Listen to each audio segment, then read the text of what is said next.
Of what you've done. Preston's smug smile disappears. It fades like someone just turned the lights off. Judge Caprio turns toward the victim, Mrs. Rodriguez. He says firmly, "What injuries did you suffer?" Elena stands again. Even standing up hurts. She moves forward slowly, limping with every step. 3 broken ribs, she says quietly. A concussion. My right leg fractured in 2 places. Torn ligaments in my knee. She swallows hard. I had surgery. Metal plates, screws, holding the bones together.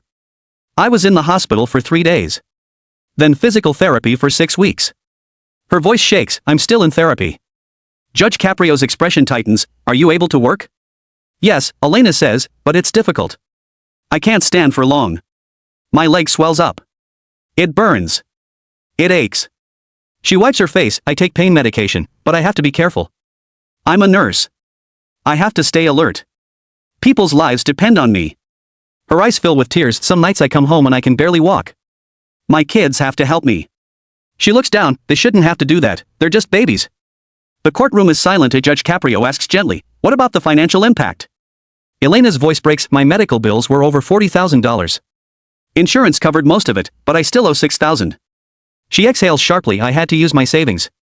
Money I was saving for Maria's school. Carlos needs braces next year. I don't know how I'm going to afford it now. She pauses, then continues, I missed 2 weeks of work. No pay. We got behind on rent. Her lips tremble. My landlord was kind, but I'm still trying to catch up. Judge Caprio nods slowly, emotionally. His eyes soften, then Elena's voice drops even lower, and I'm scared, all the time now. She looks around the room. I used to love sitting in my car. It was my quiet time. My peace. She presses her hand to her chest. Now I panic. If I hear a loud engine, my whole body freezes. I can't breathe. Tears begin to fall. I have nightmares. I see headlights coming straight at me. I wake up screaming. She wipes her face, but the tears keep coming. My kids hear me. They get scared too. She looks at the judge, her voice breaking into pieces. Maria asked me if I'm going to die, like her daddy did. The courtroom looks shattered. How do I answer that? Elena whispers. How do I tell an 8-year-old I'm okay, when I don't feel okay? Her tears are streaming now. She doesn't even wipe them away anymore. She just lets them fall. I help people every day, she says. I save lives. I hold hands when people are dying. I speak to families with kindness, with respect, with dignity. She looks toward Preston, and that night, when that man hit me, I needed that kindness. Her voice turns bitter, but he drove away like I was nothing. Like my life didn't matter. Preston is staring at the floor now.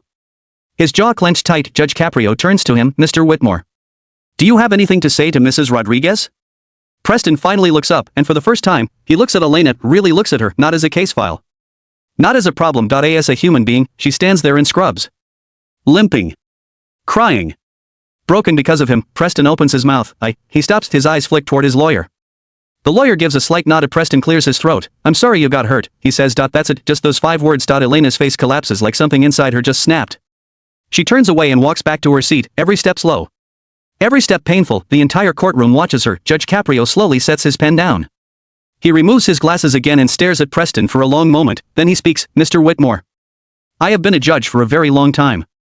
His voice is calm, but heavy. I have seen thousands of cases. I have seen people at their worst. I have seen people at their best. He pauses. I have seen genuine remorse. I have seen real change. His eyes sharpen. What I am seeing now is neither. Preston opens his mouth. Judge Caprio cuts him off immediately. You don't. His voice is sharp like a blade. Don't say anything else. Every word you have spoken today has made your situation worse. He leans forward. You have shown me exactly who you are.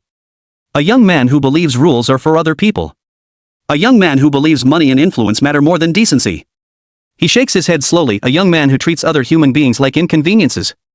Judge Caprio picks up a document. You have pled not guilty, but the evidence is overwhelming. Body shop records. Text messages. Social media posts. Officer testimony. He flips the page. You hit Mrs. Rodriguez while driving recklessly and under the influence. You fled the scene. You failed to render aid. You attempted to cover it up. His voice hardens, and you attempted to use your father's power to make it disappear.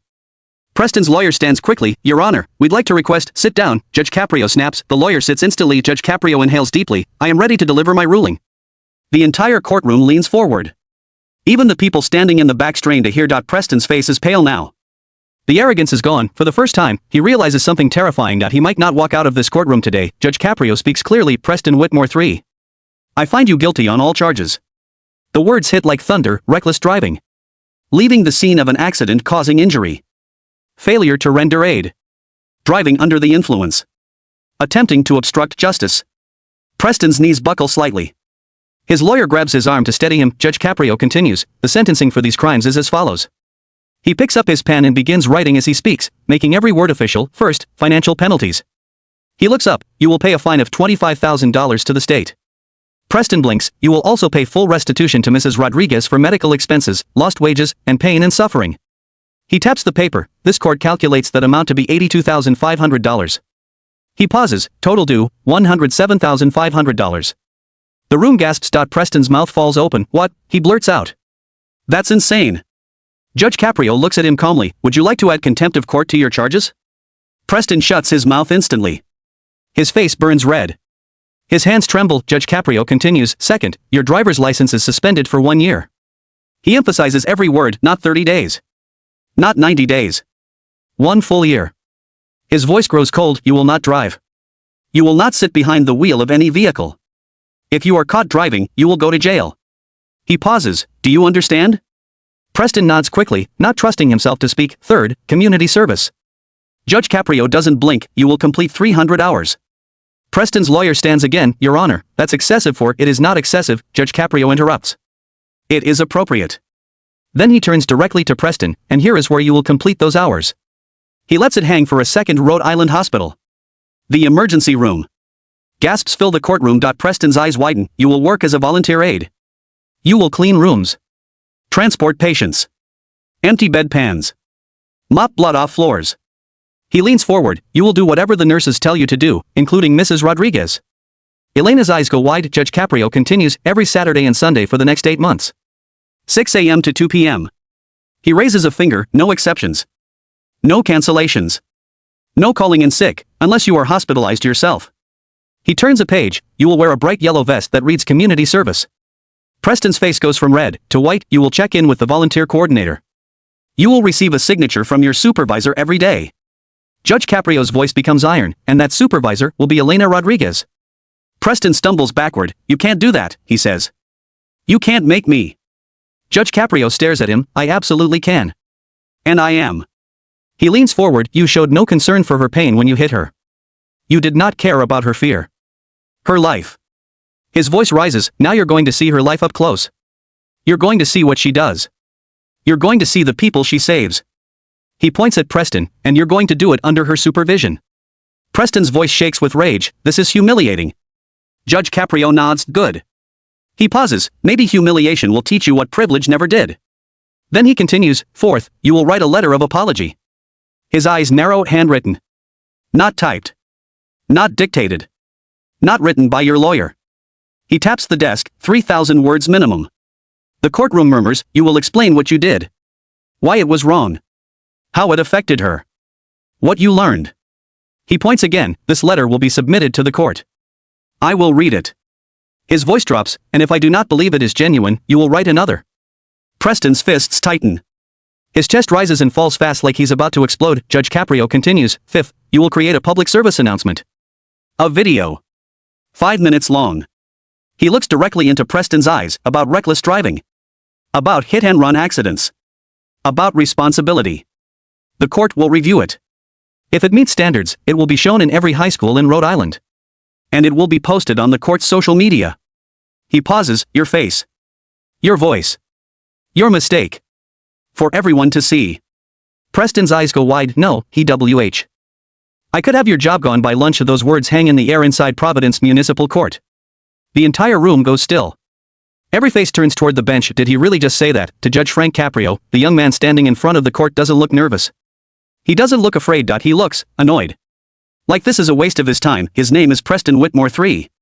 He's 23 years old. His father is State Senator Richard Whitmore. And Preston truly believes that makes him untouchable that he's dressed in a Navy Tom Ford suit and $8,000 suit. His Ferragamo loafers gleam under the courtroom lights. A Patek Philippe watch sits on his wrist, worth more than most people's cars. His blonde hair is perfectly styled, locked in place with gel. His jaw is tight. His icy blue eyes don't show an ounce of respect. He stands with his hands in his pockets like he's waiting for a latte at Starbucks, not standing in front of a judge. If you believe justice should be equal for everyone, you're about to witness something unforgettable. Judge Frank Caprio sits at the bench. He's 78 years old. His hair is white. His expression is calm, but his eyes are sharp. He's been doing this for decades. He's seen every kind of excuse, every kind of arrogance, but today is different. Today, privilege is about to collide with consequences. The bailiff stands just a few feet away from Preston. His hand hovers near his belt, ready. Because something tells him this might get ugly. The gallery is packed. Every seat is taken. People are standing along the walls. They heard what happened. The senator's son. A serious charge. Everyone came to see how this would end. Judge Caprio looks down at the paperwork in front of him. Case number 2025. TR 94521. His voice is steady. Calm. Professional. The State versus Preston Whitmore 3. Preston shifts his weight. Then, like he owns the room, he pulls out his phone. His thumb scrolls casually across the screen. He's texting. Checking notifications. Judge Caprio raises his head. Mr. Whitmore, please put your phone away. Preston doesn't even look up. I'm handling something important, he says smoothly. Confident. It'll only take a second. A woman in the third row gasps. An older man shakes his head in disbelief. The bailiff steps closer. Judge Caprio leans forward. Mr. Whitmore. Put the phone away. Now. Something in the judge's tone makes Preston finally glance up. For a brief second, uncertainty flickers across his face, but it disappears quickly. He slides the phone into his pocket. Fine, he mutters. Can we hurry this up? I've got plans at 2. The courtroom goes silent. You can hear the hum of the air conditioner. Someone coughs in the back. The tension is thick enough to touch. Judge Caprio picks up a document. Let me explain why you're here. On the night of December 8, 2024, you were driving down Benefit Street. The posted speed limit is 25 miles per hour. Residential neighborhood. School nearby. Children live there. He pauses. Do you know how fast you were going?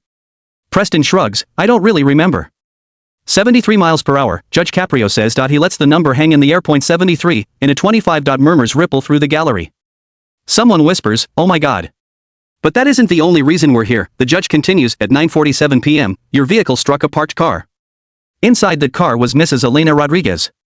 She was sitting in her vehicle after finishing her shift. She is a nurse at Rhode Island Hospital. She was eating dinner before driving home. Judge Caprio's eyes lock on Preston. Do you remember hitting her car? Preston's jaw tightens. Look. I already talked to my lawyer about this. We're handling it. Judge Caprio doesn't blink. Answer the question. Do you remember hitting her car? Preston rolls his eyes. I might have tapped something, he says casually, waving his hand like it's nothing. It wasn't a big deal. My car barely had a scratch.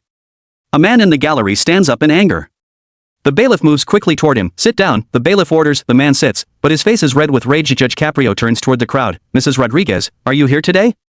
A woman stands slowly. Early 40s. Dark hair pulled into a ponytail. Blue scrubs. A hospital name tag still around her neck. Her hands clutch a folder, and they're trembling. Yes, Your Honor, she says softly. Judge Caprio nods. Please come forward.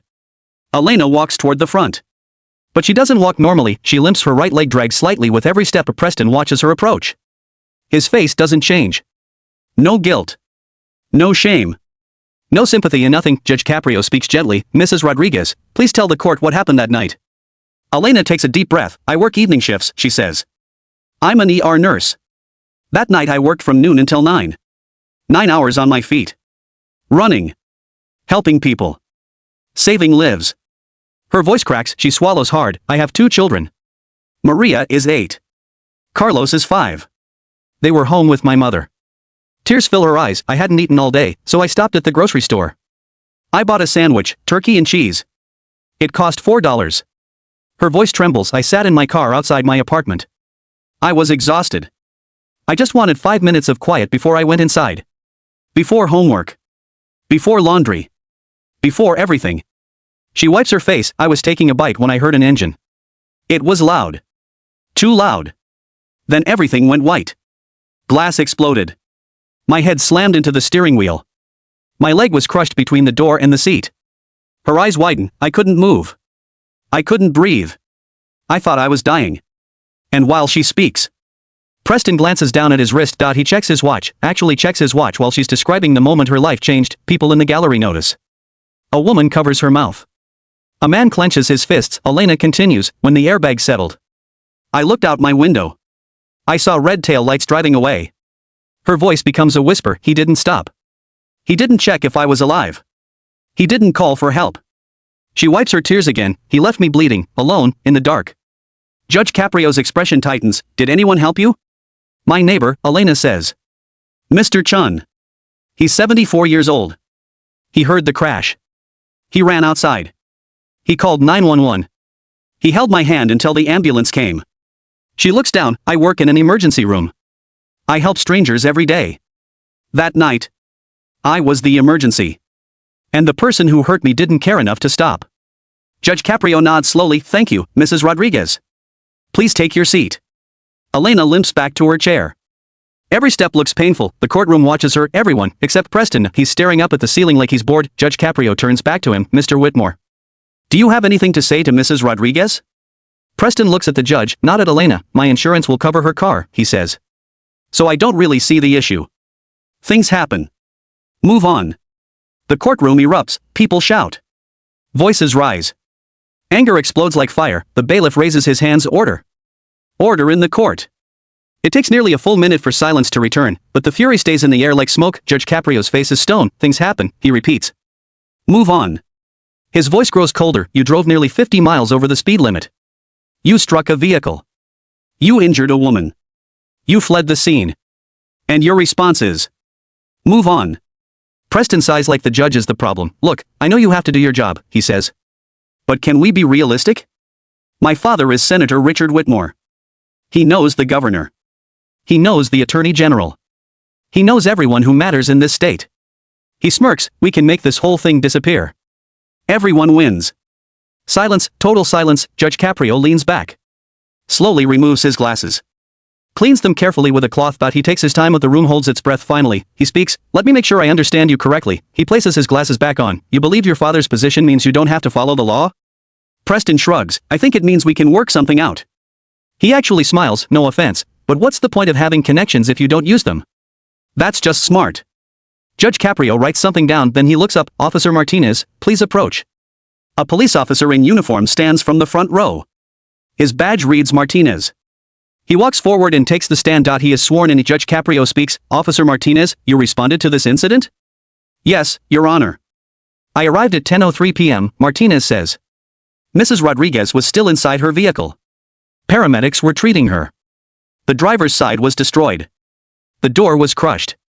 The window was shattered. Glass everywhere. Blood on the steering wheel, the seat, the dashboard. He pulls out a tablet. I have photos. Judge Caprio nods. Show the court. The screen lights up. Photo after photo.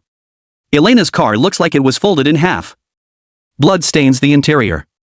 The steering wheel is bent. Gasps echo through the courtroom. Preston glances at the screen, then quickly looks away. Officer Martinez continues. I ran the plate from debris at the scene. It came back registered to Senator Richard Whitmore. I called the number on file. A young man answered. He said he was Preston.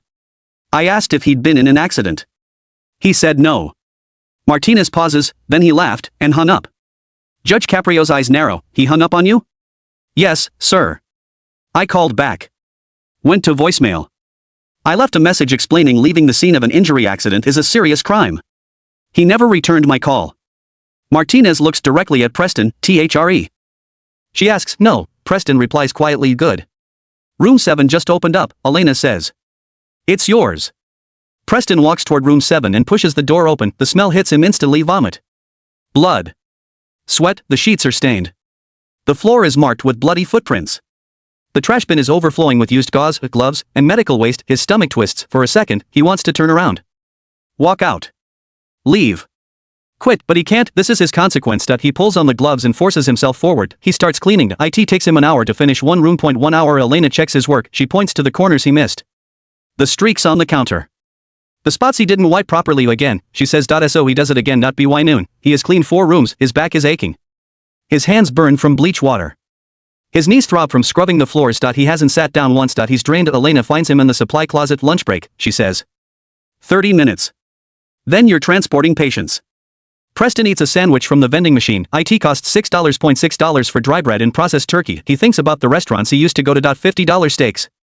$100 bottles of wine, the sandwich tastes terrible, but he's so hungry he doesn't even care. After lunch, Elena teaches him patient transport, from the ER to X-ray, from X-ray to the rooms, from rooms to surgery. Be gentle, she tells him. Don't slam the wheelchair. Don't bump the walls. Talk to them. Comfort them. Many of them are scared. I in pain, confused. He wheels an elderly man toward X-ray. The man is 82, hip fracture. He groans with every bump. Preston tries to be careful, but the hallways are crowded, carts everywhere, machines, doctors rushing. He accidentally hits a bump. Sorry, Preston says quickly. I'm sorry. The old man looks up at him. You're doing fine, son, the man says softly. Just nervous. First day. Yeah, Preston admits, you'll get better, the man says. Just care about what you're doing. That's the secret. Care. Preston nods. Something about the man's kindness tightens his throat. 82 p.m. His shift ends. 8 hours, the longest 8 hours of his life. He's drenched in sweat. His clothes smell like hospital. His hands tremble from exhaustion. Elena signs his timesheet. Her signature is neat and sharp. She doesn't even look at him.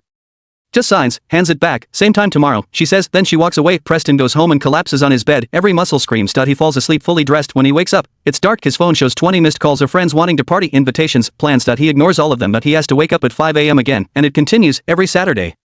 Every Sunday. Up at 5. Arrive by 5:45. Work until 2. Clean rooms, transport patients, empty bedpans, mop floors, see things he never wanted to see, blood, pain, suffering, death. One day, a woman comes in having a seizure. Preston helps wheel her into a room. He watches the doctors work. He watches them fight for her life. Barely she survives, and Preston realizes he's crying. He doesn't even know why. Another day, an ambulance brings in a car crash victim. 20 years old, hit by a drunk driver. His leg is mangled. Bone exposed. He's screaming. Preston helps move equipment. Then later he has to clean the room. There's blood everywhere. On the walls. On the floor, even on the ceiling. He scrubs for 2 hours, and for the first time, Preston truly understands this is what Elena deals with every day. This chaos, this fear, this trauma. This is where she was after he hit her. On a gurney, hurt, terrified, and he drove away. He didn't even look back. Week 12. Preston is different. He looks different. He moves differently. The expensive clothes are gone and now it's simple jeans and plain shirts. No jewelry. No watch. His hair isn't style anymore. No gel, just clean. His face is thinner, more serious, and his eyes no longer hold that arrogant spark. They look tired. Aware. One Saturday, he walks in and immediately notices Elena isn't okay. He sees it in her face. She's slower, her limp is worse. She's in pain. Are you okay? Preston asks. Elena pauses, surprised that he even noticed. Bad night, she says. Worked a double. My leg acts up when I'm on it too long. Preston hesitates, then quietly says, is there anything I can do? Elena studies him, really studies him, then she points. Room 9 needs restocking. It usually takes me 20 minutes walking back and forth to supply. She pauses. If you can do it, it would help. I'll do it, Preston says immediately. He spends the next hour restocking room 9. Gloves, gauze. 4 bags, supplies. He makes list after list, organizes everything perfectly. Elena checks the room. She nods once. Thank you, she says. It's the first time she's ever thanked him. Week 16. Preston has completed 160 hours. He has 140 left. He's more than halfway done.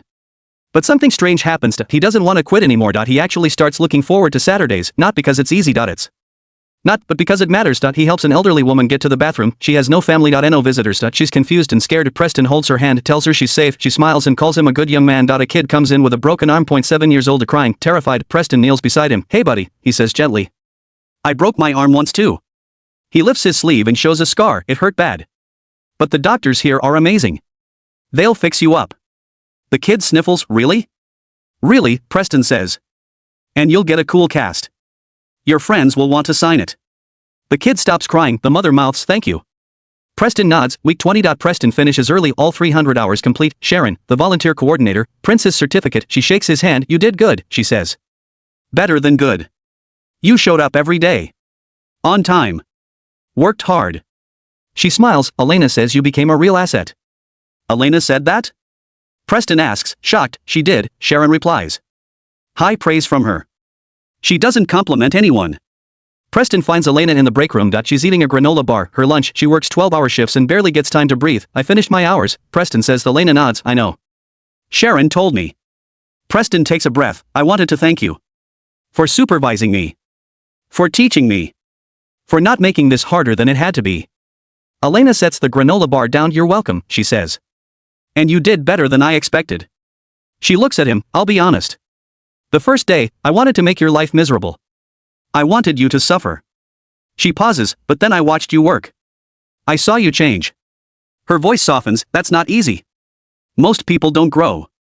Most people don't. Preston's eyes fill with tears. I wrote you a letter, he says. The one the judge required. He swallows. I wrote it 10 times. It never feels good enough. But I wanted you to have the newest version, even if it's not perfect. He hands her an envelope of thick paper, his handwriting. Elena takes it. I'll read it, she says. Preston's voice breaks. I also want to say I'm sorry. I know I've said it before, but I mean it differently now. He shakes his head. I understand what I took from you. Not just your body, but your peace. Your security. Your mind. He looks down. I can't give that back. Then he whispers, but I'm sorry I took it. Elena's eyes fill with tears. Thank you, she whispers. That means something. It really does. They sit in silence. Two people brought together by tragedy, changed by consequence, connected by growth. What will you do now? Elena asks. Preston shrugs. I don't know. But I've been thinking. He exhales. I can't drive for 6 more months. I take the bus everywhere. He smiles faintly. I've met people on the bus. Heard their stories. There's this woman. Gladys. She's 68. She cleans houses for a living. He shakes his head in disbelief. She takes 3 buses to get to work. 3 hours each way. She's been doing it for 20 years. He pauses. She showed me pictures of her grandkids. She was so proud. Preston looks at Elena. I've lived 23 years, and I've never met people like her. Or like you. Or like the patients here. He swallows hard. I've been surrounded by money my whole life. People who think they matter more because their bank accounts are bigger. He shakes his head, but they don't. His voice turns firm. They matter the same. Gladys matters just as much as my father. You matter just as much. He points gently. That kid with the broken arm matters just as much. He exhales. I never understood that before. Elena smiles. A real smile. You're going to be okay, Preston, she says softly. I think you're going to do good things. I hope so, Preston whispers. I want to. He stands to leave. Elena calls out, Preston. He turns back. If you want, she says, keep volunteering. Not as punishment. As a choice. She nods. We could use you. Preston's face lights up. Really? Elena nods again. Talk to Sharon. Tell her I recommended you. Preston smiles. I will. He pauses. Thank you, for everything. 6 months later, Preston returns to court. A review hearing. Judge Caprio wants to see his progress, make sure he completed everything. Preston walks in differently now. No designer suit. No smug smile. He wears khakis and a plain button-up. A simple humble. He makes eye contact with people.